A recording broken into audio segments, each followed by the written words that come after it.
Getting ready for the Oscars. All your favourite Hollywood stars will be there on Sunday with their little speeches in their pockets, just in case they win one of these, the little golden idol they all crave but pretend not to.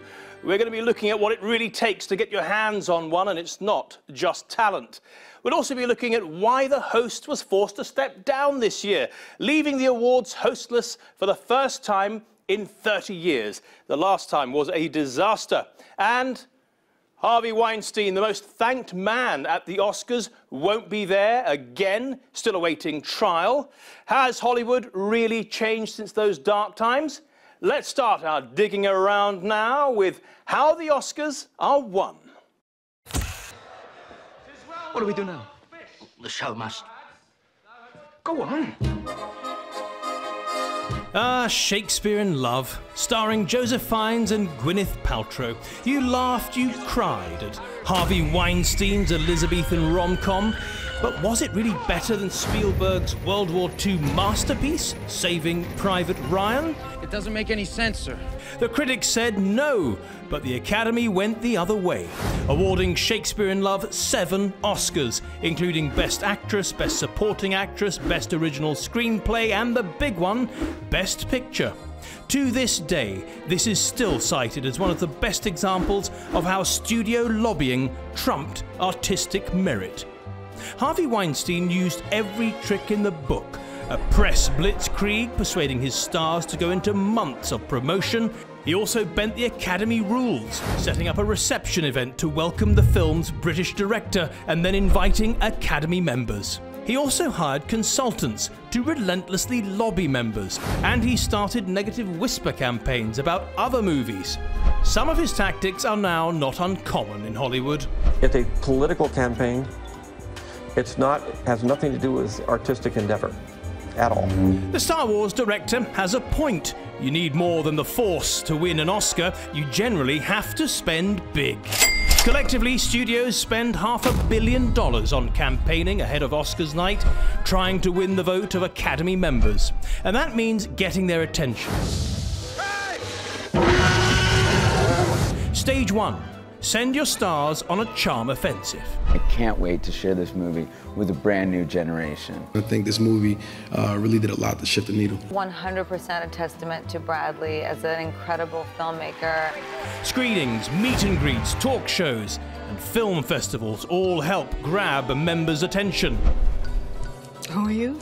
And then there's advertising.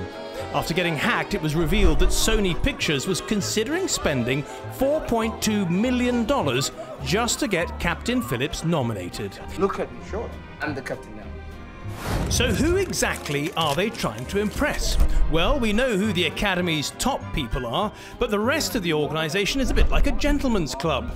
The Academy doesn't release the names of members, and becoming one is pretty difficult. To even be considered by the Academy's 54-strong board of governors, you must either be nominated for an Oscar or sponsored by 2 current members within your particular branch of filmmaking. It is an exclusive and relatively small club with around 9,000 members from an industry which employs nearly 500,000 people. And they decide whose names are pulled out of the envelope. No wonder they're usually the first to be thanked. Well, we have a great panel for you as always. We have Maria Delgado from the Royal Central School of Speech and Drama. She helps to pick the movies that go into a number of film festivals. In New York, we have Mike Sargent, who's a film critic, radio host, and is also co-president of the Black Film Critics Circle. And finally, Mark Gill, an Oscar-nominated director and a member of the Academy. Mark, this time of year, you start to think about your time back in 2014 when you were getting ready for the Oscars. Tell us more about that. Yeah, it was a life-changing experience for us because it was like my first short film out of film school, and we just made the film for the love of filmmaking, and it's not something we asked for, but when it happened, it was life-changing. And the night itself, that must have been quite overwhelming for you.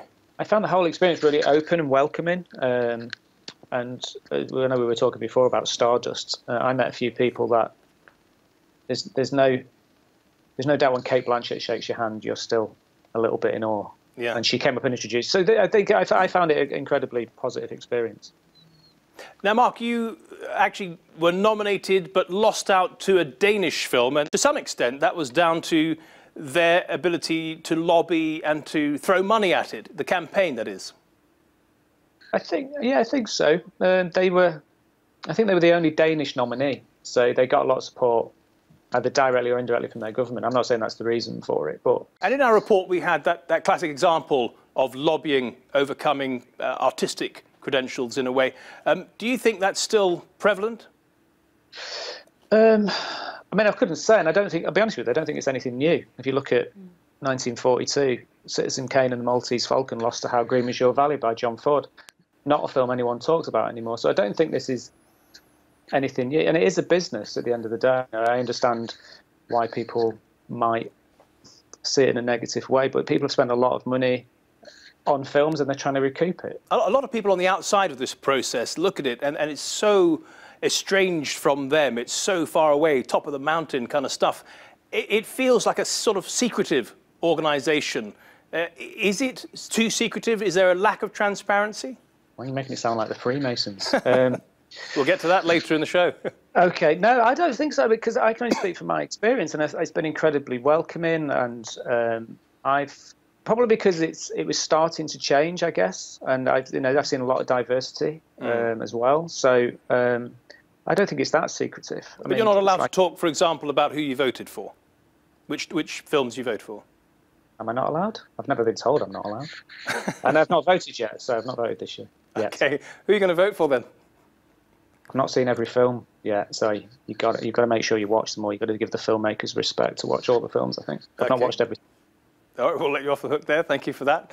Now, bear in mind, the Academy will only consider your film if it's already won an award at a recognised film festival, and that's a starting point. So let's go to Maria Delgado now, who helps pick the films for festivals. Maria, let me just start by asking you, how do you deem a film worthy of entering a film festival? Oh, there's so many factors that come into play. I mean, we think about the quality of the film, the acting, the directing, the cinematography, the editing, the things that come together to make the kind of complete product. And we work with the studios, we work with distributors, exhibitors who send, sales agents who send us things. At film festivals, we talk to producers, we talk to sales agents. So there's a kind of really complex ecology that leads to the selection of films. And when it comes to the Oscars, do you find that the lobbying and the money sometimes overtakes the artistic merit of the movies themselves?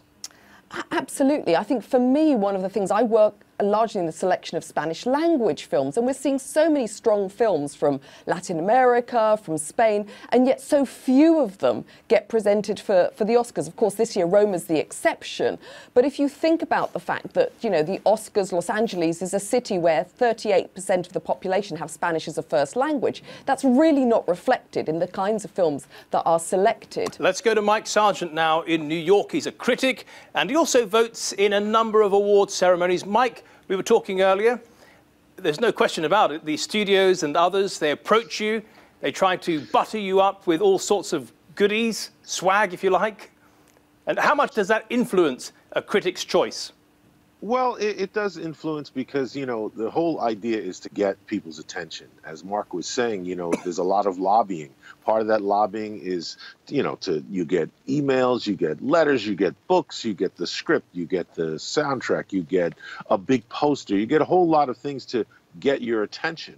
But at the end, you know, just something I thought Mark said is very important is it's your own personal taste, you know, so what you respond to, what you like, is what you're going to vote for, you know. And the Academy, in my opinion, you know, is definitely a group, as we know, is made up of a certain type of you know, let's just say it's a reflection of Hollywood, where the power is concentrated in a group of, you know, largely middle-aged white men. So that's, yeah.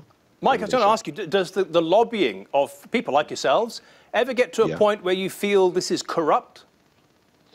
Well, I don't think it's a question of corrupt. I do think that it is a question of, you know, not every studio can afford to send you a gorgeous screener that comes with a booklet, and sometimes you just get a white sleeve of the DVD, and that's it. But again, if you have integrity, you're going to watch everything with the same, you know, equal, with, you know, without prejudice. Thank you, Mike. Appreciate that. Well, for the first time in 30 years, there will be no host at this year's ceremony after the comedian Kevin Hart was essentially forced to pull out, and that's a whole story in itself. I don't have the top 2 feet of my body. Those are water spots. You don't think people can see those? He is one of Hollywood's most successful funny men, but Kevin Hart shot himself in the foot recently, and it cost him dearly. And yet it all started so hopefully. Back in December, he broke the news to his 66 million Instagram followers that he would be hosting the 2019 Academy Awards. Hell yeah. He's only the 5th African-American to be asked to host the Oscars in its 91-year history. But the celebration was very short-lived. Within hours, a number of people, including the Guardian arts editor Benjamin Lee, began reposting tweets and jokes of his from a decade ago, which many considered homophobic. They especially drew attention to this sketch from 2010.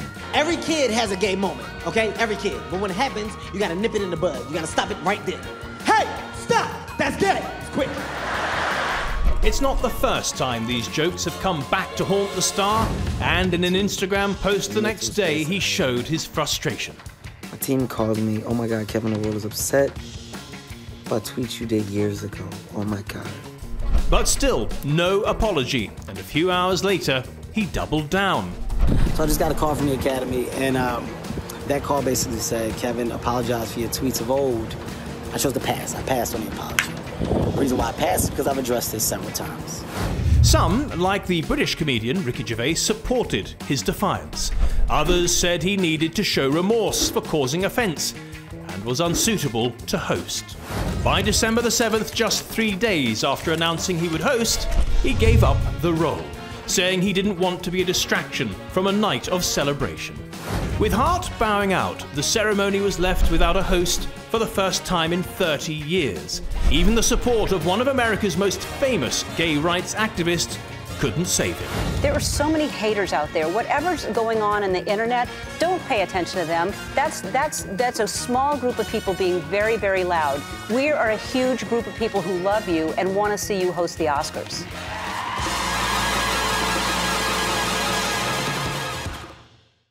Well, that wasn't enough to save him. Let's go back to Mike in New York. Mike, look, we're supposed to believe that he jumped. Did he jump or was he pushed? I think it's a combo. I think that, you know, we live in a very different time now where public opinion can be swayed instantly and aggressively, and any kind of company is going to, you know, react to that. And the Oscars is the face of Hollywood. They don't want to be seen as biased. You know, we're in the post-Oscars so white era. They want to make a move. So, and at the same time, somebody like a Kevin Hart, I don't think there is a comedian really that is got a totally clean record of things that they've said. Well, that's the nature of comedy, isn't it? It's the nature of comedy, but it's also, if you look at the hosts of the Oscars, it's always people, a comedian is the perfect host for the Oscars. So it's a tough call. You need somebody that's going to be quick on their feet and hip. You talk about public opinion, but there was a lot of people in the public, and also the famous gay rights activist Ellen DeGeneres, who was speaking up for him. Doesn't that count for anything? It does, but at the same time, you know, those two things you mentioned, you know, how does the Academy really feel? You know, if they're asking him to apologize more, and then how does he feel being judged so quickly? Because that's really what it is. You're getting judged for everything you do. Look at Liam Neeson. Right. Well, you talked about the Oscars So White campaign of a couple of years ago. Doesn't it matter that Kevin Hart had the chance to be one of a handful of African-American hosts for the Oscars? Doesn't that matter?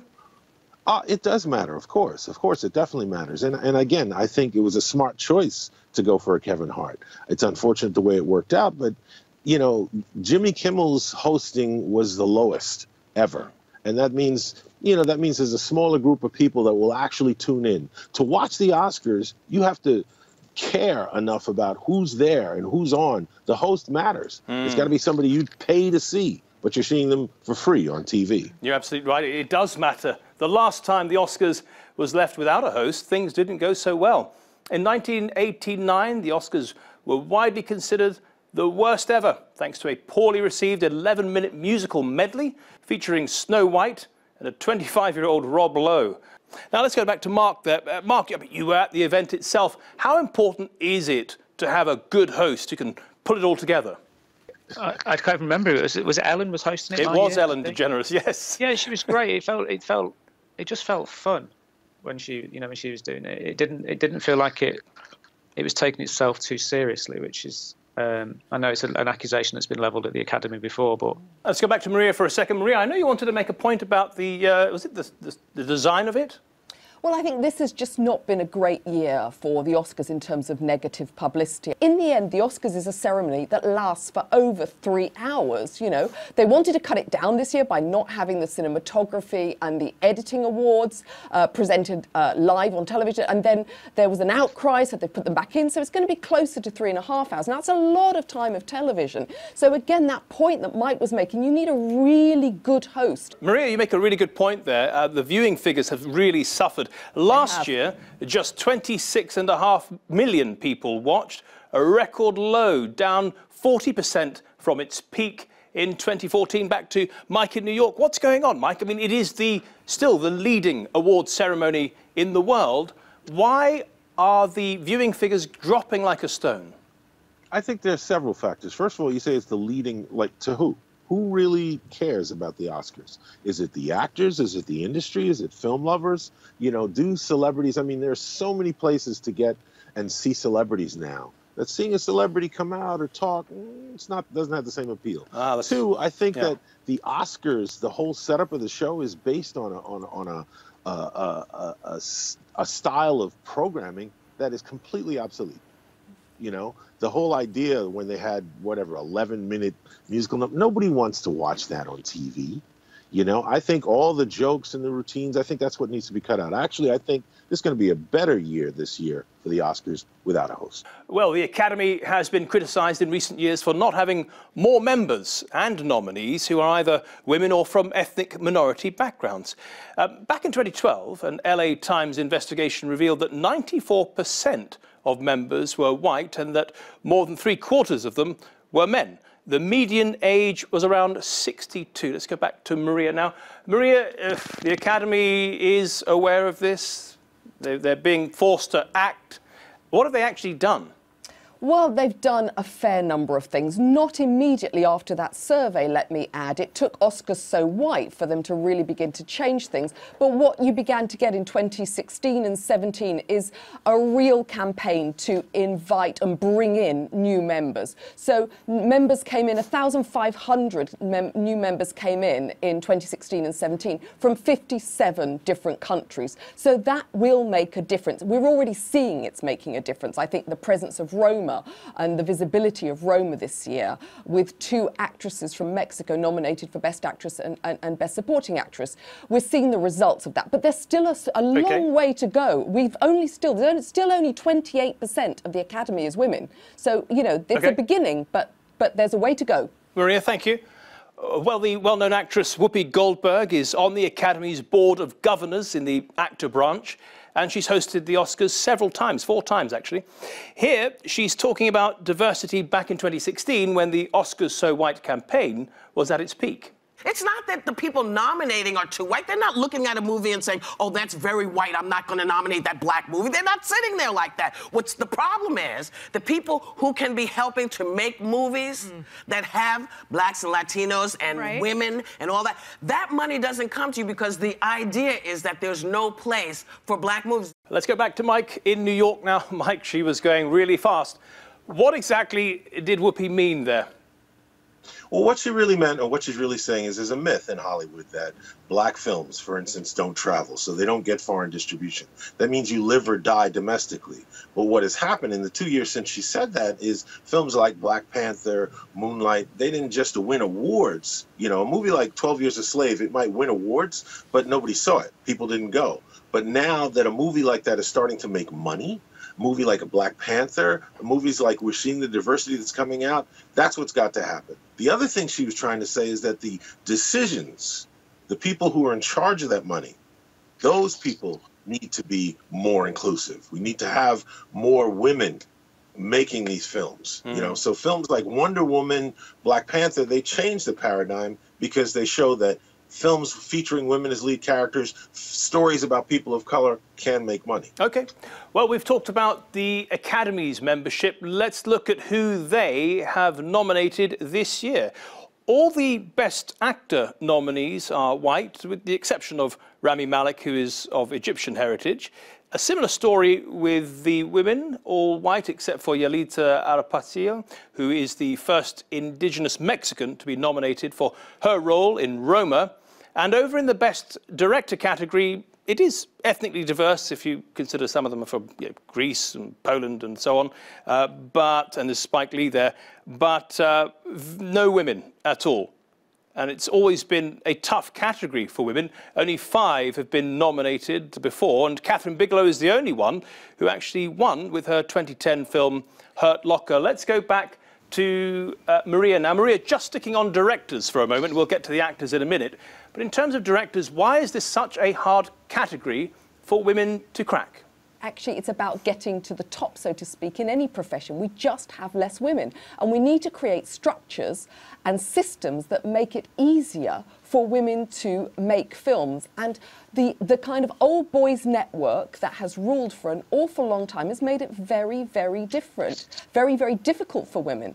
And I think we're beginning to see a difference because women are calling out. The Me Too movement made a huge difference. We're saying it's not good this year that there's no woman that's been nominated for the Best Director. That's just not good enough. Mark, you're a male, you're a director. Do you feel bad about that? Well, that's a good question, thanks. No. As long as there's opportunity, that has to be encouraged. And I, for one, one of my favourite directors is Lynn Ramsey. I think, she's not been nominated this year. Well, diversity is hardly a new issue for the Oscars. In 1973, Marlon Brando famously refused to accept his Best Actor award for The Godfather, instead giving the moment to an actress called Sachin Littlefeather to highlight the underrepresentation and negative portrayal of Native Americans in the film industry. It was a move which received a mixed reaction at the time. Some in the audience were booing, others cheering. Here's Brando talking about it afterwards. They were booing because they thought, well, this moment is sacrosanct and you're ruining our fantasy with the intrusion of a little reality. And I suppose it was perhaps unkind of me and to do that, but there was a larger issue, and it's an issue that nobody in the motion picture industry has ever addressed themselves to, unless forced to. Back to Mike in New York now. Mike, for a lot of people, that is a very memorable moment. Can you imagine the world's top actor today making a stand like that? I think there are definitely actors who would do that. I mean, if you look at Brie Larson's, she's been getting flack for pushing for diversity from critics, people like myself. So, I do think that now it's easier to actually make a stand. The real question is, what do you stand for? If you remember last year, there was this rider they talked about, how an inclusion rider, and that's something that's begun here in Hollywood. Michael B. Jordan is doing some of that. So I think, yes, I think it is up to the industry to change the industry. And the people who have power in the industry, they have to do something. We need more Marlon Brandos. And just a final point, I couldn't agree with you more, but just a final point there, Mike. Do you think that amongst the acting community, we now have many more African-American, more Latino actors? Do you think things are going to improve and quite markedly soon?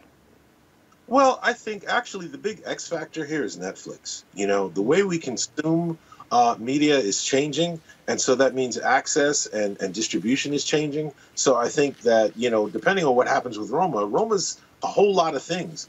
Most of all, it's a language that a lot of people don't speak, you know, but at the same time, it's a language that a lot of people do speak. It's forcing people to watch a different kind of narrative in another language and take it seriously and embrace a completely different culture, which is what movies should be. You should be able to understand life from a different perspective. That's why everybody needs to be able to make movies. Great point. Thank you, Mike Sargent, and Mark Gill, thank you also, and Maria Delgado. Really appreciate it. Well, at the beginning of the programme, we asked who really controls the Oscars.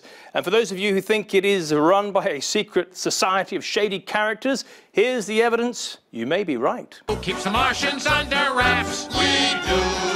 We do. Who holds back the electric car? Who makes Steve Gutenberg a star? We do. We do. Who robs Fish of their sight? Who rigged every Oscar night? We do. We do. Thank you. And thank you for watching. And remember, you can see all of this and our previous episodes on our YouTube channel. Till next week, goodbye.